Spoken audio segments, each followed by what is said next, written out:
days at the stick. From who's got it better than us to brick by brick. It's always the 49ers way, from off-season to game day. Yeah, we talk back. It's the 49ers Cutback.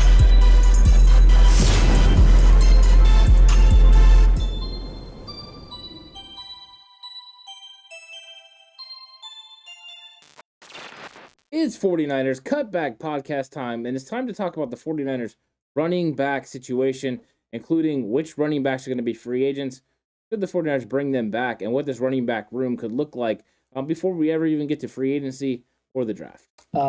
Accurate, Ant. It's very accurate indeed. There's a lot of things to discuss with the 49ers and this running back room, and just what it means for the 49ers, what are the options for them, who are the guys that are out there for the 49ers to re-sign, not so much anyone else. We'll get to other ones when the time comes, but first things first, got to address the current roster, the current names that you have.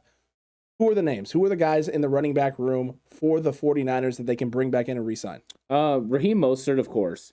Trenton Cannon, Jeff Wilson Jr., and Jamycal Hasty, with Jamycal Hasty being an exclusive rights free agent, which means the only team that he can negotiate with to work out a new contract is with the 49ers. So the ball is in the 49ers court when it comes to Jamycal Hasty, but I think the first one is the big one, Alex. It's Raheem Mostert, a guy that counted for about $3.6 million against the 49ers cap and only played a little bit over the last 2 years. He didn't play a lot of football, missed almost the entirety of the 2021 football season.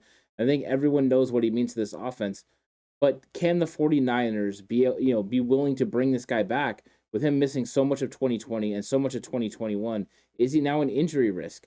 We've seen them start to move off of other injury risks, whether that was insulating themselves with a quarterback with Jimmy Garoppolo, or if that was making sure they drafted a bunch of guys because of Jason Verrett. It just seems like there's constant stuff that they've had to do to ensure that they're protected against injuries, including cutting Jalen Hurd during the season. A lot of people wondering, why won't you just leave him on IR? They're ready to move on from these injuries. They need guys that are going to be on the field, that are going to be durable. Is Raheem Mostert, does his explosiveness, does his abilities still make him a viable threat that the 49ers have to bring back and they can just ignore these injury concerns? Have to bring back. I think there's an argument to be made, right? Have to bring back? Some people are going to say yes. Some people are going to say no. I don't know necessarily where I fall in that. Do you want to have it back if you're Kyle Shanahan and John Lynch? 100,000% yes. You want that. 100,000%. Yes, of course you want that speed back. And I've had this conversation with my father, good old Fudgehead, about this Raheem Mostert situation. But he's coming off of a knee injury, son. Is he really that fast? Yes, he's that fast. We're talking about cartilage. This wasn't a torn ACL. We're not talking about Achilles. We're talking about chipped cartilage, folks. Here's the thing. He's dealt with a knee injury on the same knee the last 2 years. You know what he didn't do after the knee injury in the first year, Ant? He didn't have season-ending surgery to fix said knee. You know what happened after the Lions game? He had season-ending surgery to fix said knee. I don't think he is going to be slowing down next year. I don't think you're going to see a drop-off in speed. I think you're going to see a Raheem Mostert who's excited, exuberant, energetic, and probably the healthiest he'll have ever been coming into a football season. This is a guy who, he's had some injuries, but you know what he hasn't had? Wear and tear on his body. The pounding carries, running constantly, taking hits and things of that nature. And a lot of people are like, well, that's because every time he gets hit, he breaks. Well, I mean, you have a kind of a point there. You're not wrong. You're not wrong. But here's the thing. The only difference is between previous seasons and the last 2 years is the last 2 years, Raheem Mostert was supposed to be feature back RB1. In 2019, Raheem Mostert was not feature back RB1. And in 2022, he will not be feature back RB1. He will be a change of pace guy with Elijah Mitchell, a guy that we've now seen can handle the rock pretty well, 20, 25 times a game and hold up for most of the season. If you're asking Elijah Mitchell to have to carry the rock 18 times, you're asking Raheem Mostert to be able to carry the ball 10 times, 12 times, maybe max. And Deebo Samuel to then come in with 6 to 8 touches in a football game in terms of rushing the football. And I think you and I both during the season, the regular season, would like that number to be like 5. Then you know what? I'm totally good with this. The question is what's the number going to be? And I think you and I both believe, right, with Raheem Mostert, with the Niners moving money around and making sure he got guaranteed money over the last few years, he understands the sacrifices this team made for him and taking a chance with him with only one good year at the running back position. And he would be willing to come in on a cheaper guaranteed money deal that also has a lot of built-in incentives if he is able to blow up and have big numbers and do big things for this run game. Yeah, I think that this is one of those interesting things because I think it is all about the money. Because I think Kyle would love to have that explosive, speed and explosive ability in his backfield. The question is, where do you weigh that money? Because they had to eat $3.6 million this year that could have been able to go to another position, not to mention, the money they lost signing Brian Hill and, signing these other running backs that they had to bring in to make sure that they could, be healthy at the running back position. So I think that it costs them a lot of money. So will they be willing to go ahead and go with Raheem Mostert? They're going to have to weigh, what Raheem Mostert brings to this football team against the money that they would have to spend to get him. And Mostert's getting in running back years to the end of his career. I mean, he's going to be, 32 years old? So he's going to be looking to take care of his family. This could possibly be, a final contract for him. So he's going to want to get paid. The question is, would he be willing to take an incentive-laden contract? I think traditional wisdom would be, you'd bet on yourself and you would take it. However, think about what you just said. Elijah Mitchell is going to get 18 carries, and then you're going to get Raheem Mostert with 10. Does Raheem Mostert believe in those 10 carries he could have the explosive nature he needs to have to reach all those incentives in his contract? If he believes that, then you have an opportunity. If he thinks that Elijah Mitchell is going to get most of the carries and he's only going to be used sparingly and won't be able to reach those incentives, he might as well go get a big time contract somewhere else. But will he? I don't know, and that's the thing. You got to kind of play it both ways. One thing I'll say is, if he was on the team, it would definitely be better for Deebo Samuel. That would be less times that Deebo Samuel needs to play in the backfield. Then it could be just when you want to play him, not because of need. They had to play him in the backfield for the end of the stretch run and in the playoffs because they needed him in the backfield. They needed a change of pace from Elijah Mitchell. They needed him to get tough carries and tough yards. Accurate. So that would take some of the pressure off of Deebo Samuel, and then you can use him in more spectacular ways. It also allows you that whole shot opportunity. Every time Raheem Mostert touches the football, he has a chance to go to the house. So I think this is going to be interesting. They're going to have to weigh it. And this is a question we've been getting all season. Are the 49ers going to bring back Raheem Mostert, or is it time to move on? Can you take a risk with the injury? I think with Kyle Shanahan's offense, he's proved that running backs can get it done. Pretty much plug and play running backs. But there's something to be said about the explosivity of what Raheem Mostert does and the fact that the two NFC Championship games are so different, right? With Raheem Mostert in the backfield, he goes for over 220 yards and they blow out Green Bay. With Elijah Mitchell and Deebo Samuel, splitting carries, it's a little bit more of a tough sledding. Now, the Rams defense is better than the Green Bay defense that they saw in 2019. 100%. But I think that Raheem Mostert definitely would have changed the game because the plays on the outside, he just has outrun everyone. He breaks angles, and that's a big difference in what you could do with your football team. There's ankle breakers and there's angle breakers, and he is 100% an angle breaker, and he's going to be turning 30. So not necessarily younger than I thought. Yeah, a couple years younger than you thought, but that's a positive thing. I mean, he's not at that point where it's like, he's on his last legs, he's coming into the twilight of his prime. Right. He might be coming into his prime right now. The question is he healthy? Is he going to be healthy during that prime run? If he's healthy during the prime run, then if you're able to get him on the cheap, then it's a steal. If he's hurt like he's been the last 2 seasons, then it's a waste. It truly is. And it's going to come down to how much that money is, what that money looks like. And then, it's also going to come down to, I think it's what's going to weigh a little bit on Kyle and them is how his rehab's going, how he's feeling, how his body feels, and the other names that are kind of out there as well. And if there's any of these other guys in the running back room that you're going to want to bring back, because there are some other names and there are some other guys who come in there and could give you a little bit of depth. They don't give you what Raheem Mostert gives you. By any mean at all. I don't think there's a free agent out there that gives you what Raheem Mostert gives you. I think the closest to what Raheem Mostert gives you is actually Deebo Samuel. Correct. So he's already on your roster, but he's playing a wide back position. Even John Lynch is referring to him as a wide back now. So it's a different thing there. I think the only other guy that I can think of that has that speed at the running back position is Matt Breida. But we've all seen Matt Breida is not as dynamic as Raheem Mostert, even though he is dynamic. He hasn't had any success when he's not with Kyle Shanahan. I mean, he's a system guy. He fits into what Kyle Shanahan does. Now, but here's the question though for you, man, because Breida will be a free agent and he will be available. Of course he will. He's 27, 3 years younger. Mm-hmm. Breida or Mostert? Well, I'll bring him in on my 90-man roster for sure. Attaboy. I want to, and I don't have to choose between Breida and Mostert. It's true. I want them both because I want speed. But yeah, I'm going to bring Breida in and see what he can do because I also like Breida in the return game. I like him playing special teams. It's true. If you're going to have an extra running back there, because I think we're going to talk about these other running backs in a minute, but there's potential there for them to kind of go a little bit lighter on the running back position. Whenever you have dual threat guys like Deebo Samuel that can play running back / wide receiver, they only need to take one roster spot. So it affords you some areas in other ways to put other people on this football team and build a team around other players. So it does add some interesting questions. And potentially another wide back that's sitting out there in free agency that we'll talk to at another time. Who knows? Maybe we'll get into another wide back. There's another wide back potentially out there for the 49ers. Santa, who knows? Another one, a guy who had a very big impact this year on the special teams, Trenton Cannon. This is a name that is very interesting and very intriguing for a lot of 49ers fans. I think for us as well. I don't know if he necessarily adds anything in your running back room. Yeah. But God, good gosh almighty, man, does he add something in special teams? We said this all season, leading up to the season, in training camp OTAs. You're not saving a roster spot for just a guy who does some special team stuff for you. But man, oh man, the things that Trenton Cannon does on special teams is, it's noticeably different when he's not out on the football field. Yeah, it is. But you're also not paying some guy for special teams. I agreed with you on that. Would they be interested in bringing him back in for the 90-man roster? Agreed. He made $868,000 this year. Pretty cheap. Yeah, you're looking to bring that guy in because you want to see what this team looks like. But you're hoping that you can find someone in draft or one of your other players can step up. That is a position player, backup or whatever that can do the things that Trenton Cannon can do. This year, Trenton Cannon was the best option. Now you did see that they left him on the IR for a long time. That they did. So when it came down to it, they preferred having Jeff Wilson Jr., Elijah Mitchell, and these other running backs altogether, Jamycal Hasty.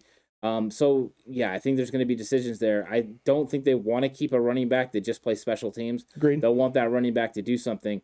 That's why I brought up Matt Breida. Breida could be somebody that could add on special teams if he was willing. I think he would be at this point in his career.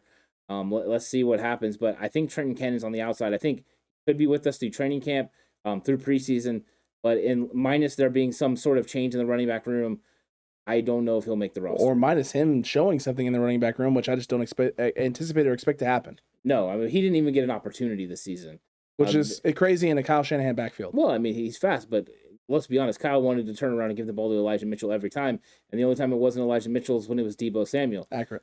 He felt comfortable and confident with those guys that they could go get it done, and he didn't want to take any chances. And Trenton Cannon really hasn't showed anything throughout his career as a running back that would make you think that he's going to be able to do the things that Raheem Mostert, Matt Breida, and those guys who have similar speed. Well, I think they're both way faster than Trenton Cannon, but he hasn't showed anything that makes you think that he's going to be an addition. And just like Trey Sermon, he didn't do anything on special teams that make you think he's one of those guys you have to have helping you out at the end of that running back room. He's really going to have to improve at the running back position. He's going to have to get a lot better as a runner. The 49ers are going to have to start thinking about some things because Kyle Shanahan's offense is predicated on the run, and you can't have running backs eating up roster spots that aren't going to be developing. You're hopeful that he can. I'm hopeful to see him in training camp. I'm hoping that he develops in a big way, but we just haven't seen it yet. We're going to see what happens with the Trey Sermon situation, but another running back who we all had high hopes for coming this year. We thought was going to have an opportunity to do some big things. He was down with the fluke injury. We're thinking we're not seeing this guy until December. Maybe not at all this year. Maybe that's it for Jeff Wilson Jr. He comes back a lot earlier than anticipated, a lot earlier than a lot of people thought he was going to come back from. Comes in, doesn't wow anything at first, just kind of a spell guy. Elijah Mitchell goes down with an injury, though. He has a 100-yard rushing game. He does some things, and then we just kind of don't hear from him the rest of the season. He's been dealing with a little bit of an issue with his knee. It's been kind of bugging him here and there throughout since he's come back. He's definitely working through that and working through, the issues there with inflammation and things of that nature. Does Jeff Wilson Jr. have an actual shot at coming back to this roster? Because my initial gut feeling is, after everything we just saw play out, how he was utilized, the stranglehold that Elijah Mitchell has in this backfield, and the way that Elijah Mitchell runs, it's not necessarily Jeff Wilson Jr.-esque, but gosh, good God almighty. The fact that Jeff Wilson couldn't even get into the backfield for a crumb of a handoff late in this football season makes me think that at this point, it's probably just goodbye to Jeff Wilson.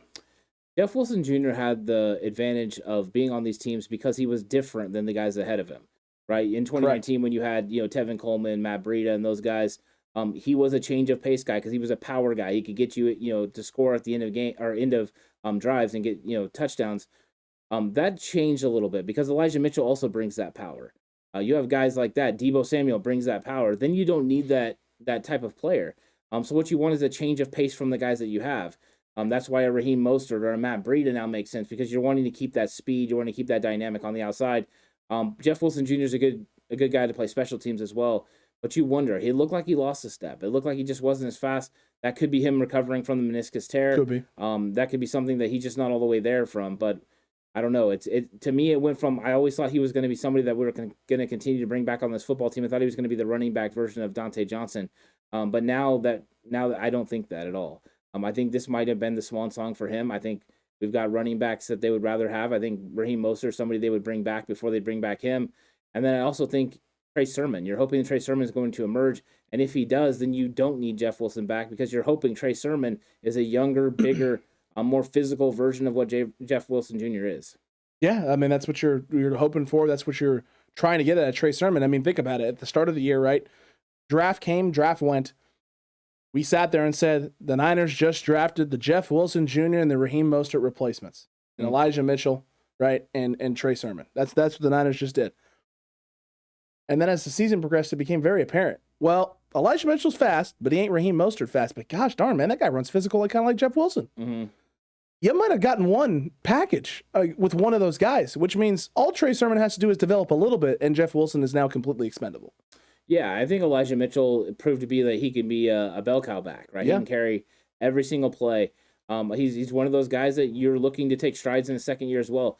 But you didn't see the top end speed. I know he ran a 4.3, but you didn't see that 4.3 speed translate. When we had our first conversation with John Chapman, that was one of the things I said to him is like, he ran a 4.3, but on film, I don't see 4.3. I don't see 4.3. We saw probably 4.4 speed, which is plenty good enough. That's still really fast. It's really fast. And you really fast. And you can do things, that you need to do, but you're going to get ran down by DBs with angles and that sort of thing. Raheem Mostert's and Breida are just so fast, they break those angles.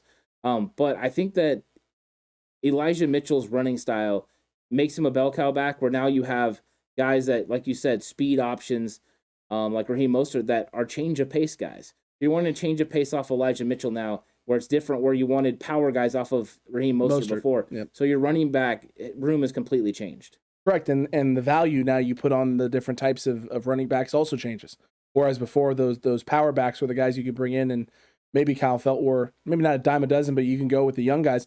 Well, now it's all about finding those premier speed guys and be able to bring them in, and not having to spend too much money in order to accomplish that, because they're not going to be the guys who are taking up a bulk of the carries. They're not. That's not what they're going to be. And speed kills in the NFL. I mean, it's premier all over the place. You want it, and that makes them all a little bit more, and that means it's going to be a little bit more expensive, which means there's a chance you may be able to sneak in with Mostert and that be your best option, because with all the injuries, maybe someone doesn't want to pay a premium in order to get him in. I don't know if that's necessarily going to be the case. We'll see if the Jets want to pay a premium. But they have themselves a young running back in Michael Carter. They have themselves Tyler Johnson still on that roster. Two guys who have some speed aspect. Maybe they're looking for a change of pace back and looking for more of the physical bruiser, which means they may value someone like a Jeff Wilson Jr. more than the Niners do right now because of what the Niners have piece-wise.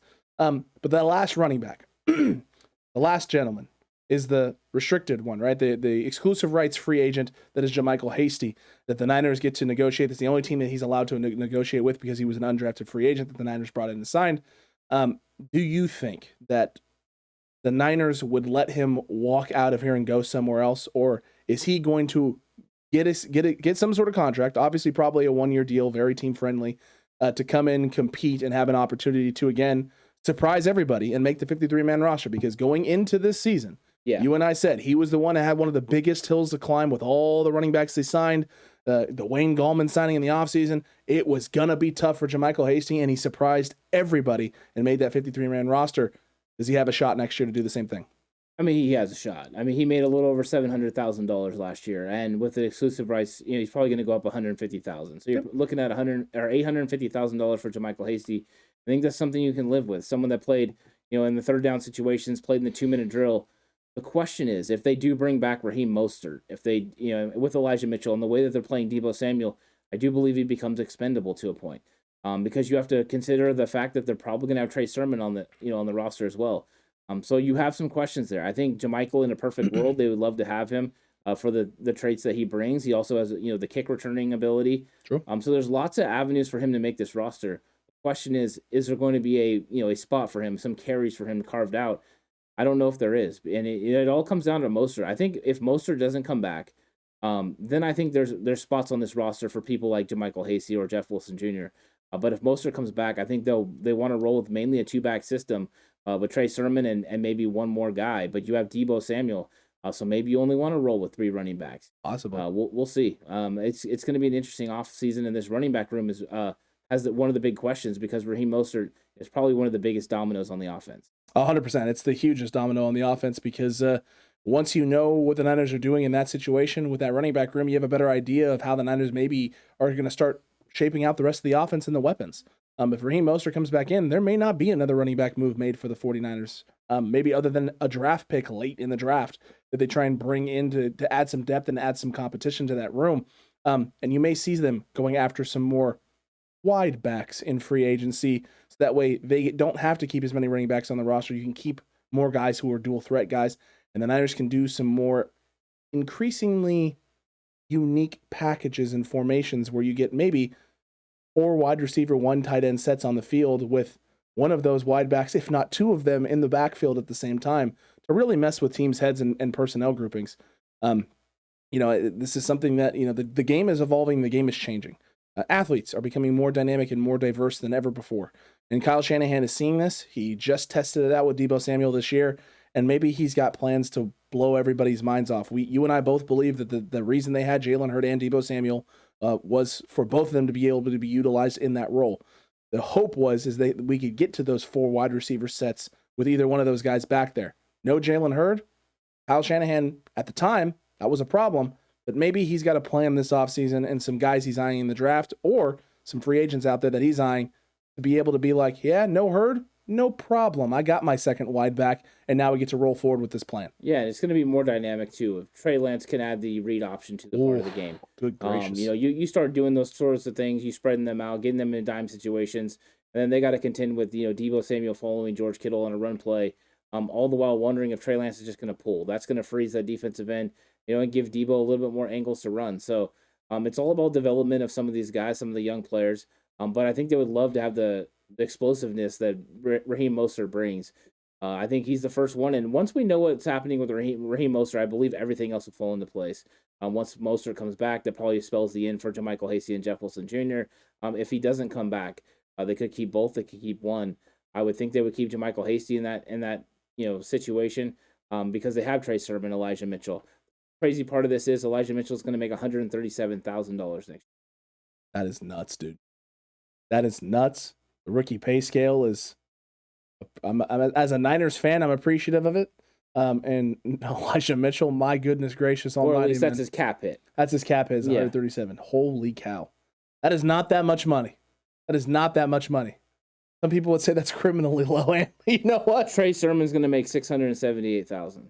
I mean, we take some of Trey Sermon's money and give it to Elijah Mitchell. That's the difference between a 3rd-round pick and a 6th-round pick. Whew! That is a lot of money, Ant. Yeah, that is a lot of money. We'll see what the 49ers do. We'll see which of these running back free agents the 49ers re-sign and cut back crew. Let us know which one you think the Niners should sign. Is it Raheem Mostert? Is it Jamycal Hasty? Is it Jeff Wilson Jr.? Or are you just one of those people that says, you know what? All these guys, including Trent Cannon, they can all go. I don't want none of them because I want Trey Sermon to take over in the backfield and have a prominent role. And the only way you can do that is if you don't bring back any of these names. It's got to be his turn. It's got to be his time. Let us know what you think in the comment section down below. And while you're commenting away, don't forget to like. Don't forget to subscribe if you haven't already, and hit that notification bell. Yeah, that's interesting thought. I think there are some people that would love to see Trey Sermon and Elijah Mitchell just be in a dual back role, and just roll with Trey Lance. We know one of them. His name's Tyler Menting. Yeah, he definitely does. Let's see what happens. Yeah, but I'm curious if anyone does believe that or how they see this running back room looking. I think it's an interesting topic that everyone's going to have an opinion on. See what those opinions are. And we want to hear from you, so make sure you're commenting away. We'll catch you on the next one because we got plenty more of these to come. So make sure you stay tuned. Make sure you get excited. We got to cover all of the 49ers free agents. And until the next one, Cutback Crew, stay safe. Remember, the right way is always the 49ers way.